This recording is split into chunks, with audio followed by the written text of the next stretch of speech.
یہ صحیح بخاری شریف مترجم جلد دوم مکتبہ رحمانیہ اردو بازار لاہور کی چھپی ہوئی، یہ دیکھیے، اور یہ 1999 کا ایڈیشن، اور یہ اس میں سے میں آپ کو دکھانا چاہوں گا، یہ صحیح بخاری شریف جلد دوم صفحہ 191، پارہ نمبر 12، کتاب الجہاد والسیر۔ اگر جس کے پاس یہ ایڈیشن نہ ہو وہ پارہ نمبر 12 میں جائے، کتاب الجہاد والسیر میں جائے، اور اس باب میں جا کے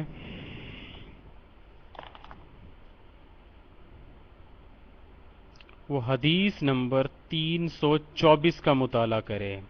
فلاں فلاں فلاں فلاں فلاں نے روایت کی عبداللہ ابن عمر رضی اللہ عنہ سے، انہوں نے کہا میں ام المومنین حفصہ رضی اللہ عنہ کے گھر پر چڑھا،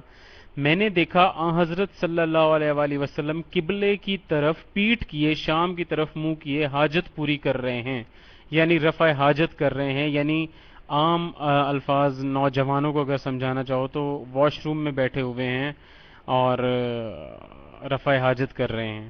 یہ صحیح بخاری 191 صفحہ پارہ نمبر 12 کتاب الجہاد والسیر، اور 342 حدیث کا نمبر، اور یہ حدیث ہے اس باب میں، باب نمبر 246 میں، آپ صلی اللہ علیہ وسلم کے گھر کا بیان اور گھر کا ان کی طرف نسبت دینا۔ یہ مکمل حوالہ میں نے عرض کر دیا۔ یہ قرآن کے بعد صحیح کتاب میرے ہاتھ میں ہے، اور اس میں سے میں ابھی آپ کو جو چیز دکھانے جا رہا ہوں وہ کسی صحابی کی یا کسی کافر رہ گئے شخص کی کے بارے میں کوئی تنقید نہیں کی گئی، بلکہ رسول اللہ صلی اللہ علیہ وسلم کی شان میں گستاخی کی گئی ہے، اور جتنے بھی صحیح العقل اور غیر متعصب سنی بھائی اسے دیکھیں گے وہ ذرا سمجھنے کی کوشش کریں۔ یہ دیکھیے صحیح بخاری شریف جلد اول صفحہ 241، پارہ نمبر 2 کتاب الصلاۃ، اور باب بے ضرورت ننگا ہونے کی کراہت نماز میں ہو یا اور کسی حال میں، ٹھیک ہے۔ اس میں یہ حدیث نمبر 355 میرے سامنے ہے کہ فلاں فلاں فلاں فلاں نے جابر ابن عبداللہ انصاری سے سنا، بیان کرتے تھے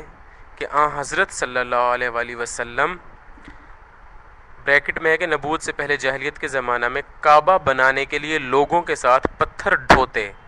آپ تہمت باندھے ہوئے تھے، عباس آپ کے چچا نے آپ سے کہا اے میرے بھتیجے،